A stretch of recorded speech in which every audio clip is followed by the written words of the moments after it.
వ్యాప్తంగా పెద్ద ఎత్తున క్రీడకు సంబంధించినటువంటి స్టేట్ లెవెల్ అటువంటి బాక్సింగ్ కానివ్వండి, అట్లానే అనేకమైనటువంటి స్పోర్ట్స్ నిర్వహించారు.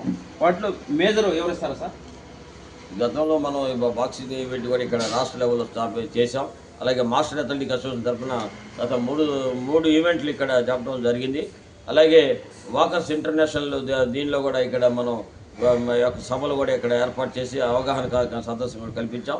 అలాగే గత 18 సంవత్సరాలుగా లాఫింగ్ క్లబ్ని ఇక్కడ స్థాపించి ఎంతోమందికి వృద్ధ మహిళలకు వృద్ధ క్రీడాకారులకు అందరూ కూడా హెల్ప్ చేస్తూ ఉన్నాం. అలాగే ఇక్కడ మరి మంచి హెల్త్ కార్యక్రమాలు మంచి ఫేమస్లో గుంటూరులో ఫేమస్గా ఉన్నటువంటి డాక్టర్లందరూ కూడా తీసుకొచ్చి ఆరోగ్యం పైన అవగాహన, ఆహార నియమాలు వీటన్నిటిని కూడా ఏర్పాటు చేయడం ఇవన్నీ కూడా ఒక బాధ్యతగా చేస్తూ వచ్చాము. కాబట్టి నన్ను సెక్రటరీగా ఎన్నిక చేసినట్టయితే ఇంకా ఎక్కువ చేసేదానికి అవకాశం ఉంటుంది. కాబట్టి నేను సెక్రటరీ పోస్ట్కి అడుగుతున్నాను అని చెప్పేసి తెలియజేసుకుంటాను. ఏదేమైనా కానీ రేపు మార్చి 1న జరిగే ఎన్నికల్లో మరి సీనియర్గా ఉన్నటువంటి తెలుగుదేశం పార్టీ లీడరు ఒక ప్రక్క క్రీడా స్ఫూర్తితో మరి అనేకమైన క్రీడా కార్యక్రమాలు నిర్వహించినటువంటి లాల్ వజీర్ గారు పోటీ చేస్తున్నారు. మరి రేపు ఎన్నికల బరిలో ఎంతమంది ఉన్నా కానీ మరి లాల్ వజీర్ని గెలవడానికి చాలా అవకాశాలు ఉన్నాయని చెప్పేసి మేధావర్గం కానీ క్రీడా పండితులు చెబుతున్నారు. ఏం జరుగుతుందో వేచి చూద్దాం. Thank you.